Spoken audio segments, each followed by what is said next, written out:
Have you ever, in a moment of quiet contemplation, truly considered the sheer, staggering audacity of the God claim? Not as a comforting story or a cultural tradition, but as a testable proposition about the fundamental nature of reality. The claim that behind the chaotic, impersonal dance of galaxies and quarks, there is a mind, a consciousness, an entity that not only created everything, but is intimately, personally involved with you. It's the grandest assertion ever made. And for millennia, humanity, in its own fumbling, desperate, and sometimes brilliant ways, has been trying to verify it. We have looked for God in the heavens and in our hearts, in the philosopher's study and the scientist's laboratory.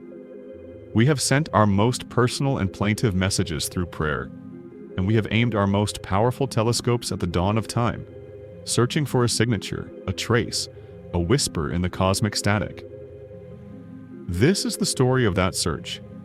It is the story of the greatest investigation in human history. And, as the evidence will show, it is the story of the greatest and most profound failure. Welcome to the God Mirage. We are here to look at these grand claims with an unflinching and rational eye. The quest for answers is not just personal, it is deeply woven into the fabric of our cultures and societies. For many of us, the very act of questioning, of demanding evidence for belief, is a quiet rebellion.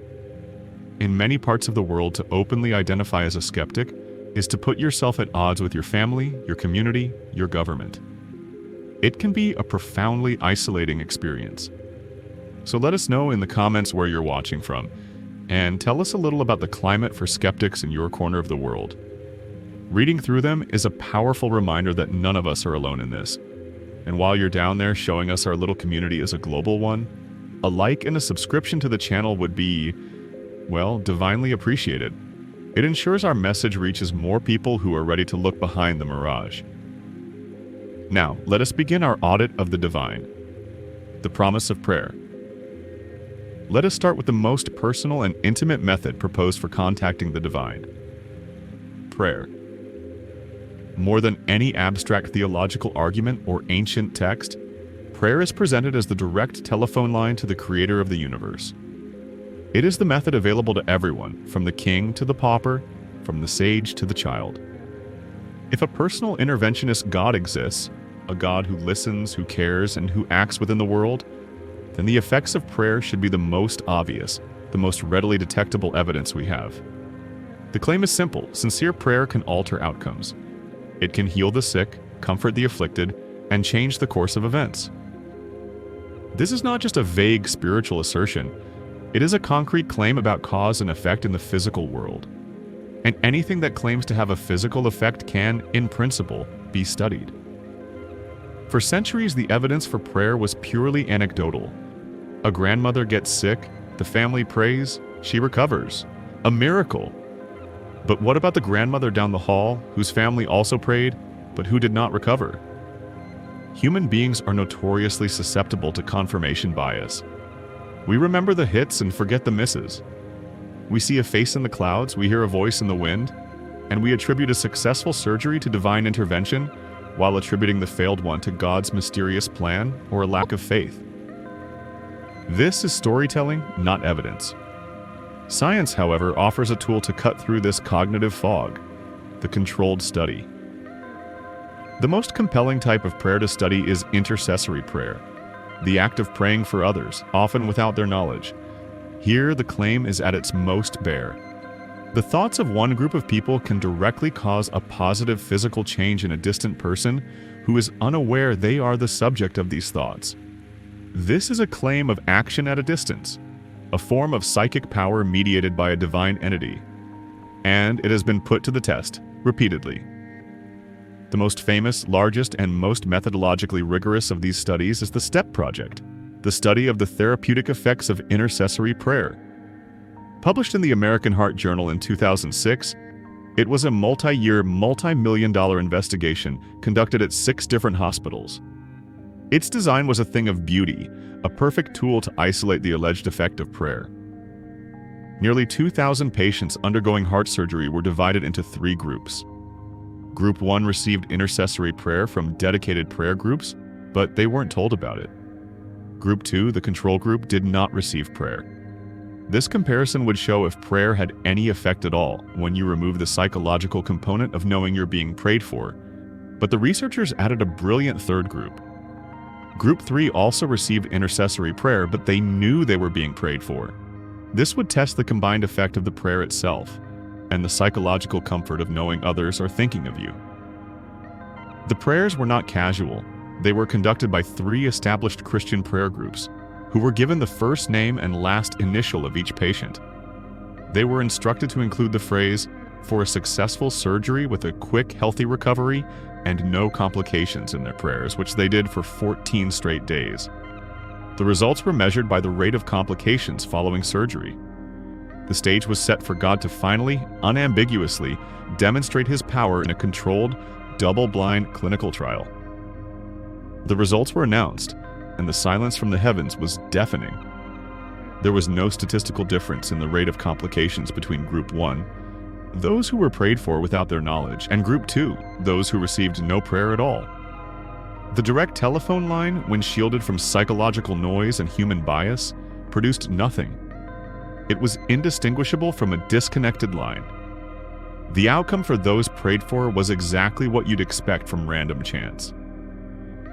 But the most fascinating and perhaps telling result came from Group 3. The group that knew they were being prayed for actually fared the worst. They suffered a significantly higher rate of complications than either of the other 2 groups.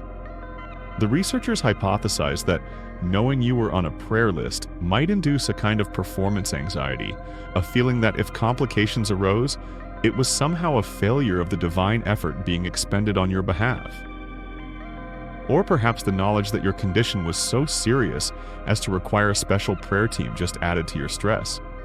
Whatever the psychological reason, the only statistically significant effect of prayer in the largest study ever conducted was a negative one. Naturally, the apologists were quick to offer explanations. God is not a cosmic vending machine, they said. You can't put God to the test. This is a curious defense.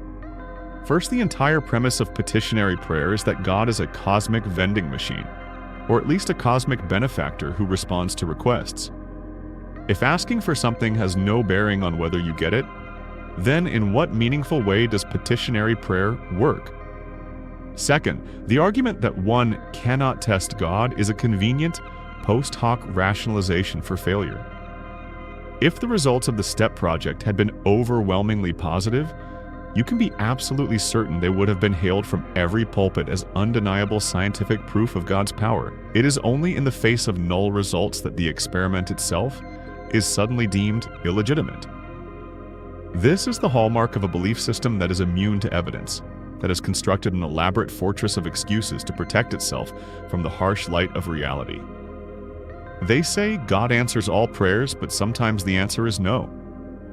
This renders the claim entirely unfalsifiable and therefore meaningless. An intervention that is indistinguishable from non-intervention is, for all practical purposes, non-intervention. After centuries of whispered appeals and desperate pleas, when we finally built a clean room to listen for God's voice, we found only silence. The promise of prayer, the most direct and personal search for God, came up empty. The philosopher's God. If God will not answer the phone, perhaps he can be cornered by the syllogism. When the search for a personal interventionist God in the messy realm of human experience proved fruitless, the inquiry retreated to a more pristine, abstract domain, the mind of the philosopher. Here the search was not for a being who would answer a prayer or heal a sick relative, but for a logically necessary entity, a being whose existence could be proven through pure reason, in the same way one might prove a mathematical theorem. This is the philosopher's God, a God of first causes, prime movers, and necessary beings. A God discovered not through faith or revelation, but through the relentless application of logic. For centuries, some of the finest minds in history have attempted to construct an argument for God so elegant, so airtight, that to deny it would be to deny reason itself. They have all failed. Let's examine a few of the most celebrated attempts. First, the ontological argument, most famously formulated by Anselm of Canterbury in the 11th century. It is seductive in its apparent simplicity. Anselm asked us to conceive of God as that than which nothing greater can be conceived. A perfect being. Now he argued, which is greater? A perfect being that exists only in your mind, or a perfect being that exists in your mind and in reality? Clearly, the one that exists in reality is greater. Therefore, if you can conceive of a perfect being, that being must necessarily exist, because existence is a prerequisite for perfection. Anselm thought he had reasoned God into existence. It's a clever bit of mental acrobatics, but it was dismantled almost immediately by a contemporary monk named Gaunilo, who parodied the argument with the idea of a perfect island. You can conceive of a perfect island lost somewhere in the ocean, an island than which no greater island can be conceived. By Anselm's logic, this island must exist, because an island that actually exists is far greater than one that is merely imaginary. Yet we all intuitively understand this is absurd. You cannot simply define something into existence, no matter how magnificent your definition.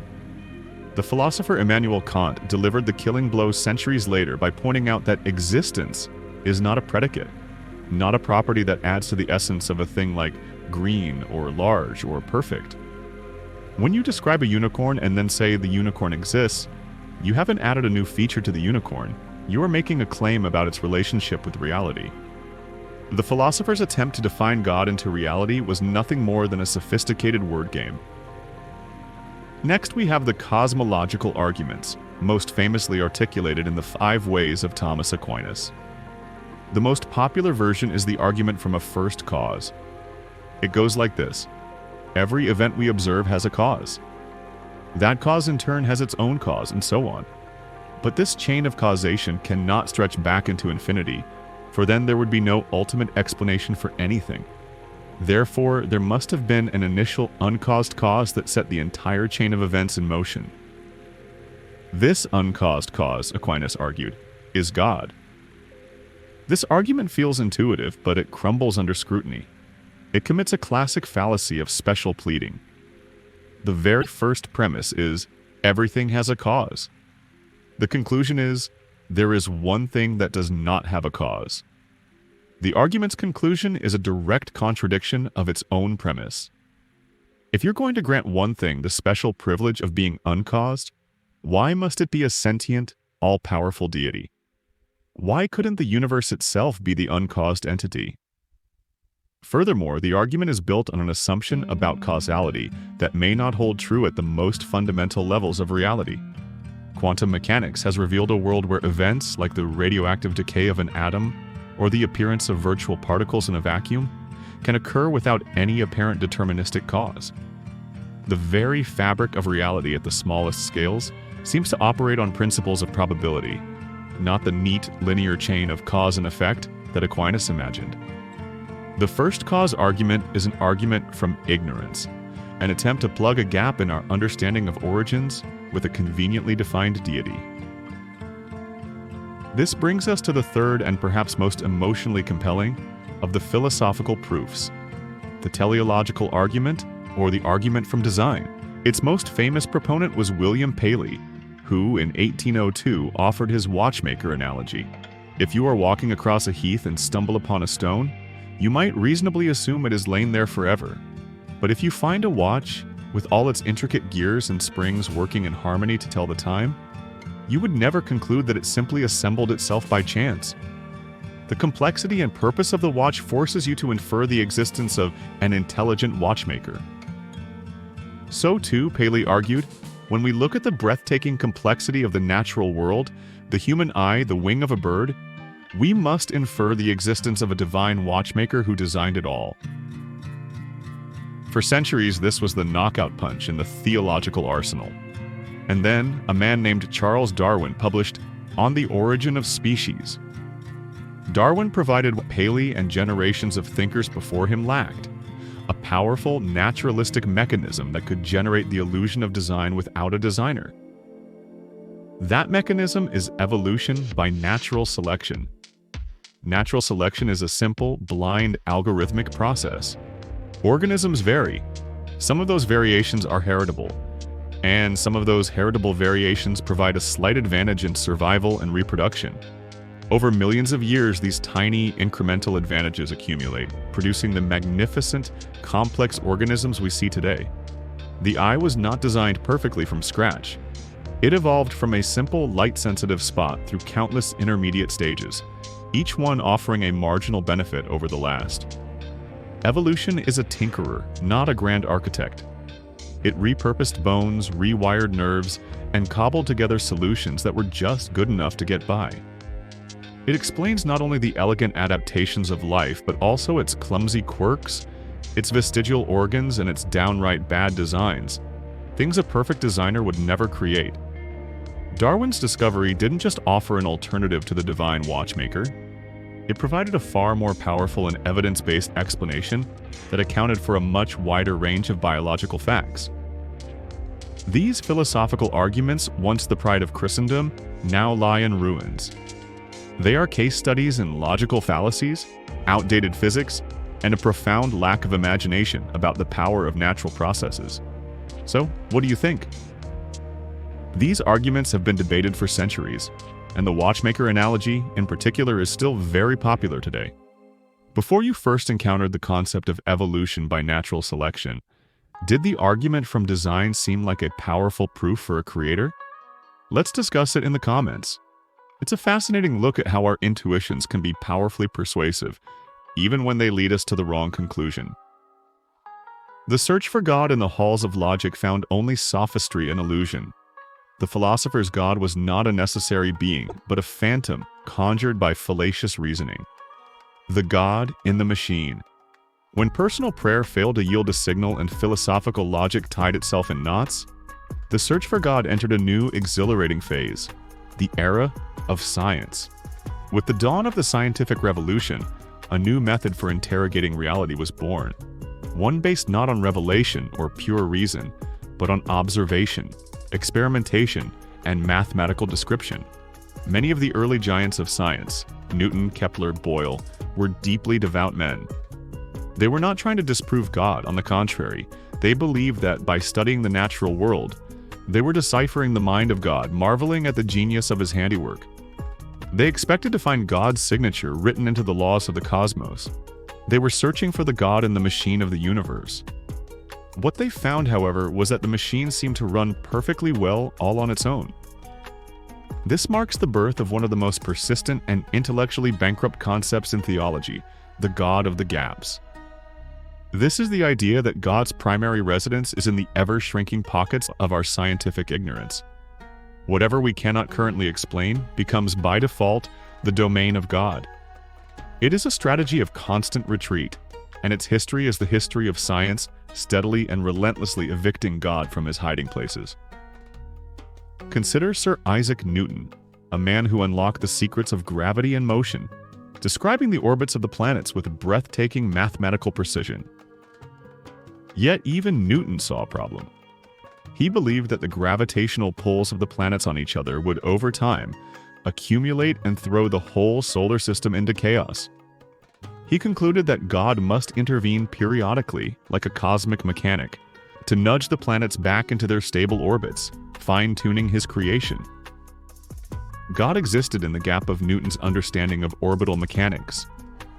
A century later, the French mathematician Pierre-Simon Laplace, armed with more advanced mathematics, demonstrated that the solar system was, in fact, self-correcting.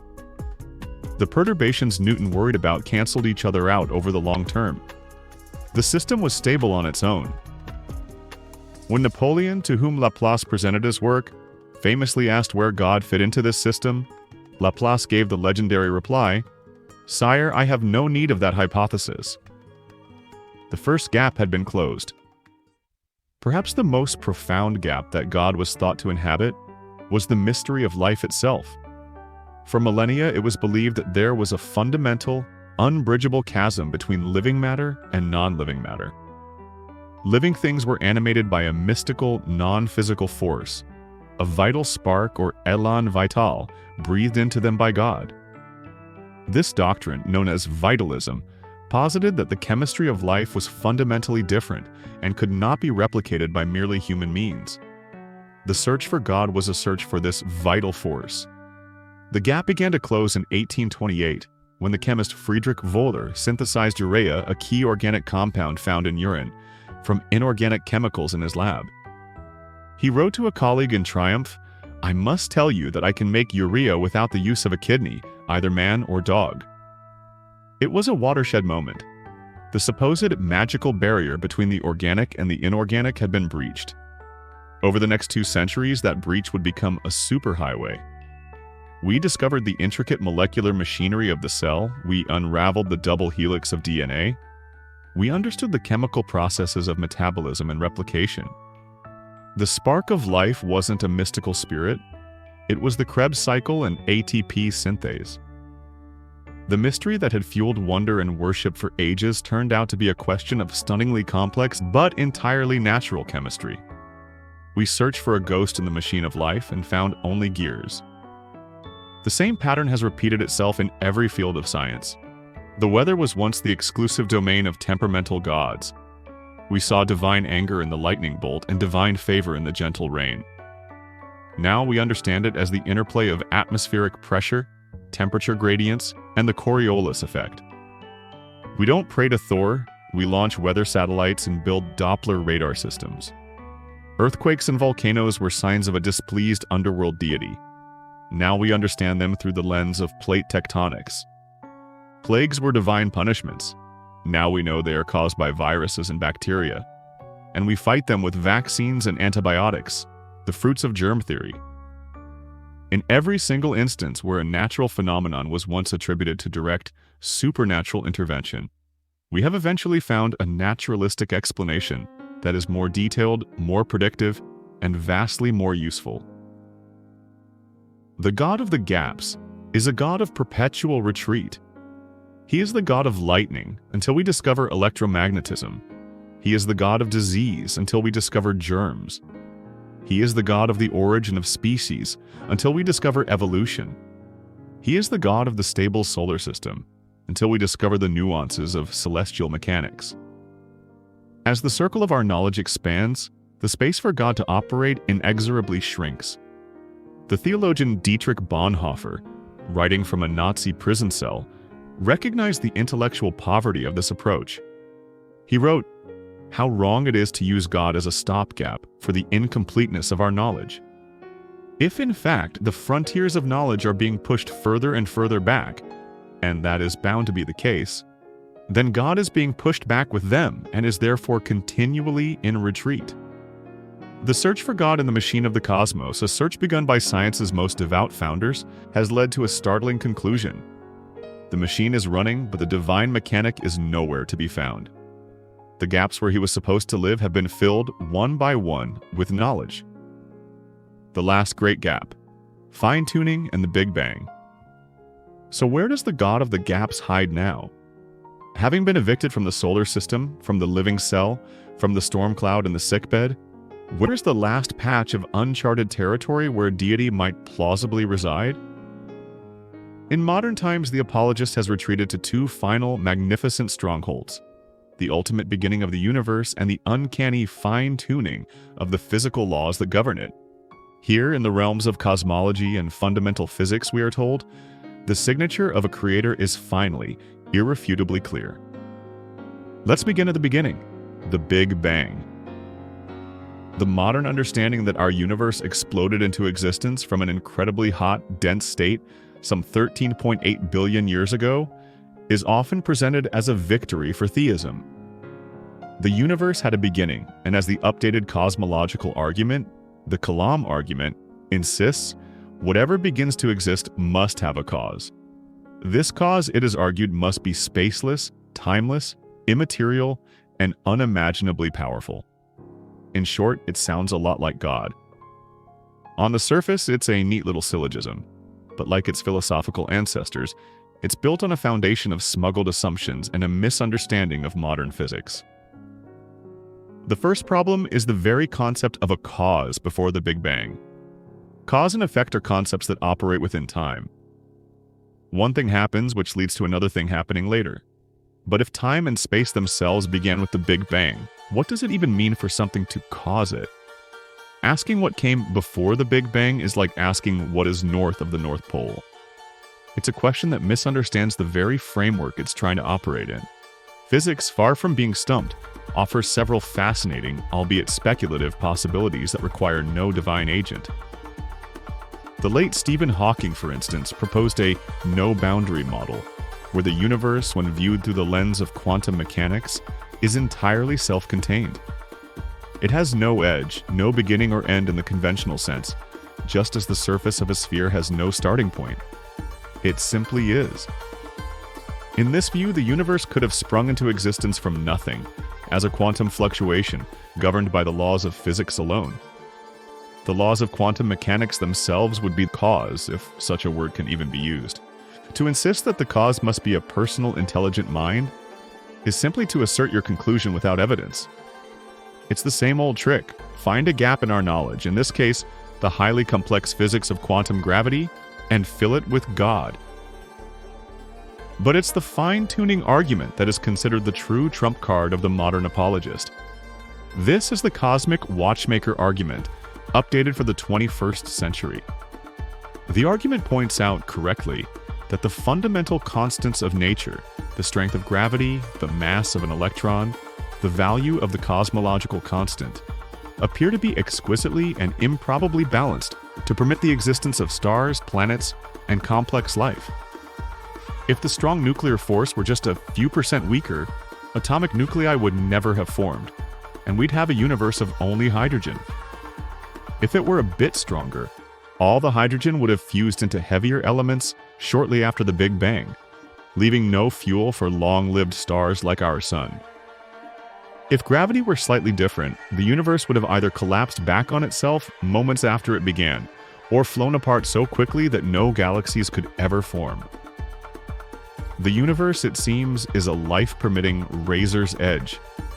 The odds of this happening by chance are, we are told, astronomically small. Therefore, it must have been designed. It is a powerful and emotionally resonant argument. It feels true, but it is riddled with logical and scientific holes. The first counter-argument is the anthropic principle, specifically the weak version. This principle states quite simply that the conditions we observe in the universe must be compatible with our own existence as observers. It's a selection bias. We are, by definition, alive in a universe that allows for life. If the constants were different, we wouldn't be here to be impressed by how well-suited the universe is for us. Imagine a puddle waking up one morning and thinking, "Isn't it remarkable how this hole I'm in fits me so perfectly? It must have been designed for me." The puddle fails to realize that it only has the shape it does because of the hole it's in. Similarly, we find ourselves in a life-permitting universe because we could not possibly have found ourselves in a life-prohibiting one. This leads directly to a more robust scientific hypothesis: the multiverse. Many models of cosmic inflation and string theory naturally predict not just one universe, but a vast cosmic foam of bubble universes, each one potentially popping into existence with its own unique set of physical laws and constants. If there are billions upon billions of universes, perhaps an infinite number, then it is no longer surprising, but statistically inevitable, that some of them, purely by chance, would happen to have the right combination of parameters for stars and life to emerge. We simply happen to be in one of the lucky ones. The fine-tuning argument only seems improbable because it wrongly assumes there was only one roll of the cosmic dice. If you roll a pair of dice once and get snake eyes, it's a bit unlikely. If you roll them a billion times, it would be shocking if you didn't get snake eyes many times. The multiverse turns the apparent miracle of fine-tuning into a simple matter of probability. Finally, the fine-tuning argument suffers from a profound failure of imagination. It assumes that our specific carbon-based, water-dependent form of life is the only kind of complexity that could possibly exist. It looks at the parameters of our universe and says, "See, it's perfect for us." But who is to say that a universe with different constants couldn't give rise to radically different, unimaginable forms of complexity or consciousness, perhaps based on silicon chemistry, or existing within the plasma of a star, or as vast organized fields of energy? We are observing that the target was hit, and then drawing a bullseye around the arrow after the fact, assuming we were the intended target all along. The last great gaps, the origin of everything and its apparent design, are not being filled by theology. They are being explored by the cutting edges of physics and cosmology, which consistently provide naturalistic frameworks that are far more powerful and promising. The search for God at the beginning of time has found only deeper questions about the nature of physics itself. Searching the soul, the subjective God. Having exhausted the external world from the human body to the distant quasar, the search for God makes its final desperate turn inward. When all empirical evidence fails, when all logical arguments collapse, the believer retreats to the unassailable fortress of subjective experience. I don't need evidence, the argument goes, because I have a personal relationship with God. I have felt His presence. I have experienced His love. I know He is real in my heart. This is, for many, the ultimate proof. It is personal, it is powerful, and it is profoundly convincing to the person who experiences it. How can you argue with a feeling? Well, you don't. You investigate what causes the feeling. The search for God in the soul has become the work of the neuroscientist and the cognitive psychologist. And what they have found is not a divine spirit, but the intricate and often mystifying wiring of the human brain. For decades, we've known of a link between certain brain states and religious experience. People with temporal lobe epilepsy, for instance, frequently report intense, mystical experiences and feelings of a divine presence during or around their seizures. This suggested that God might be, in some sense, a neurochemical phenomenon, an artifact of specific patterns of electrical activity in the brain. The Canadian neuroscientist Michael Persinger took this idea further with his famous God helmet experiments. He constructed a helmet that generated weak, complex magnetic fields designed to stimulate the temporal lobes of his subjects. A significant number of them, while sitting in a quiet, isolated chamber, reported feeling an unseen presence in the room with them, a feeling some interpreted as God, an angel, or a deceased relative. Persinger's conclusion was stark. The most common supernatural experience in human history, the feeling of a nearby invisible entity, could be reliably induced in a laboratory by manipulating the brain. Other researchers like Andrew Newberg have used modern brain imaging technology, such as SPECT scans, to see what happens in the brains of people during moments of profound religious ecstasy. They scanned the brains of Tibetan monks during deep meditation and Franciscan nuns during intense prayer. And they found a remarkable pattern. As the subjects reported reaching the peak of their experience, a feeling of timelessness, of unity with the universe, of being in the presence of God, their brains showed a sharp decrease in activity in a region called the superior parietal lobe. This part of the brain is responsible for navigating our bodies through the world and maintaining a clear sense of our physical boundaries, where we end and the rest of the world begins. When this area goes quiet, that sense of self can dissolve. The boundaries blur, leading to a powerful sensation of oneness with everything. The experience is undeniably real and measurable, but the data suggests it's not a connection to an external deity, but rather a profound alteration of one's own perception, generated by a specific brain state. It is an experience of the self, or lack thereof, interpreted as an experience of God.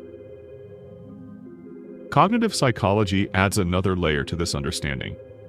Our brains evolved to be hyperactive agency detectors. Our ancestors on the African savanna lived in a world of hidden dangers.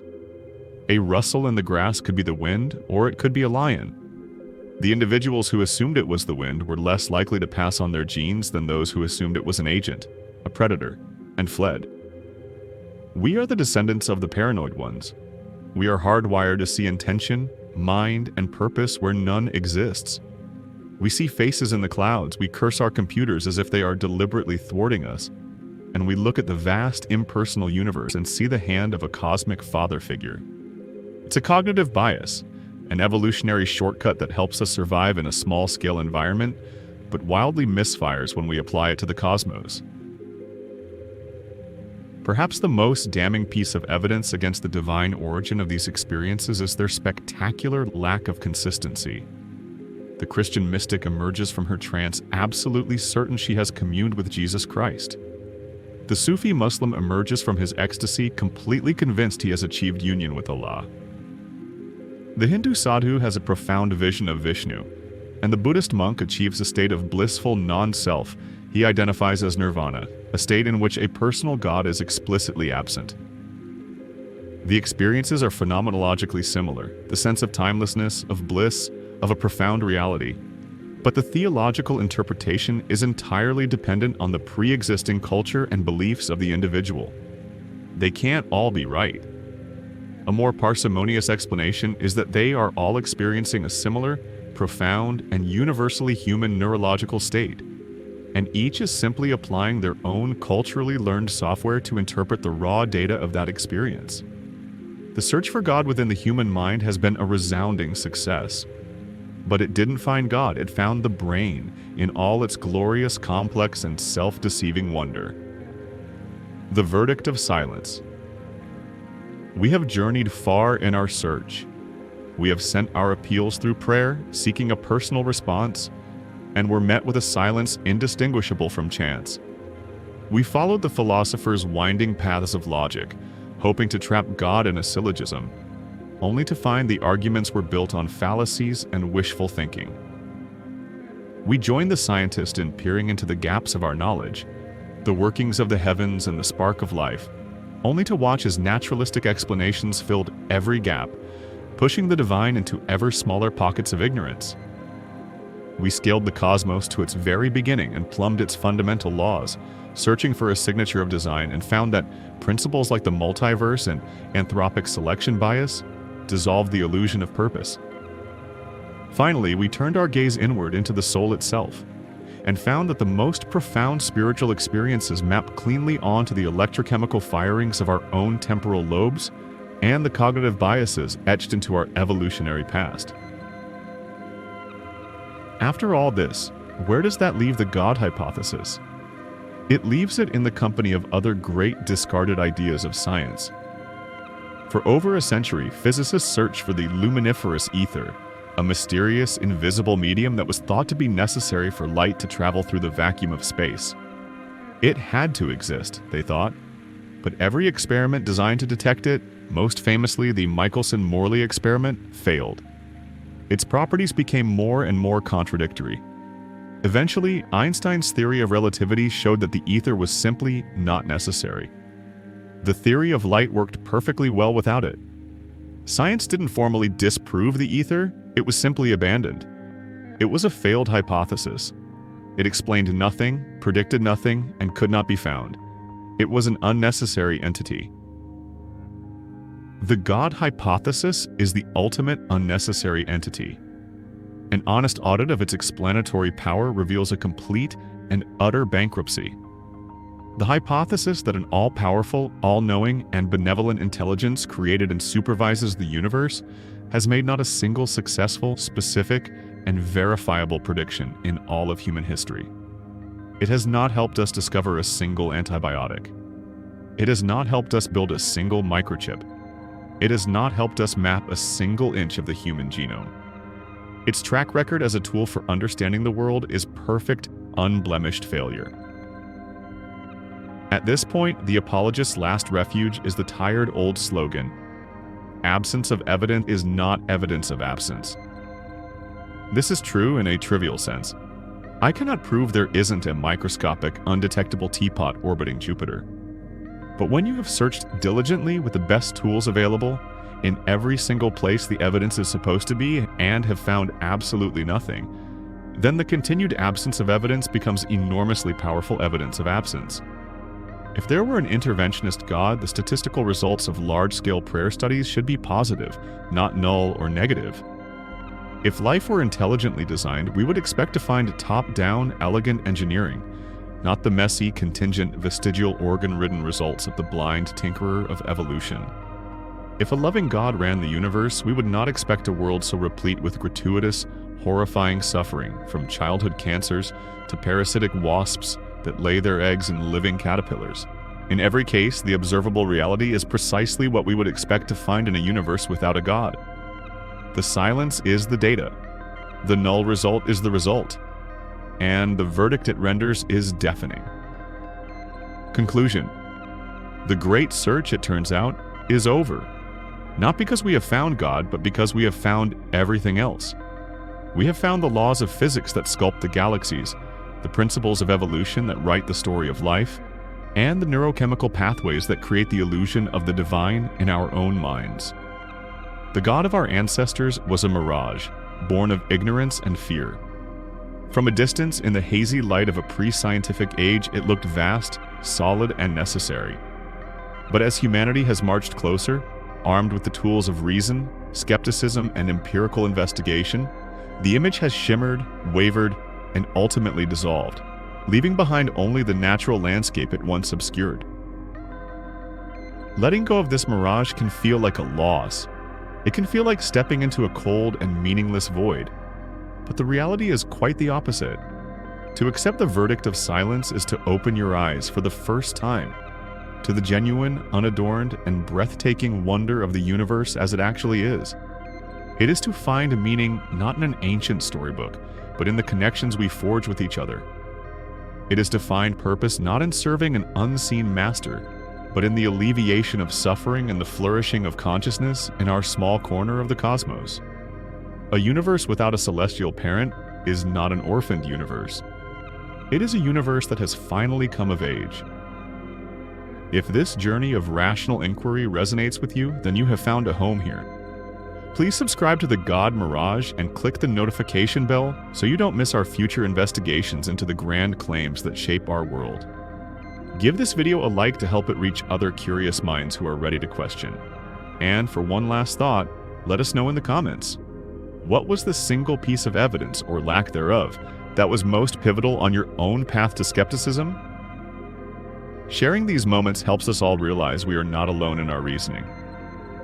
Until next time, keep questioning, and never be afraid to look behind the mirage.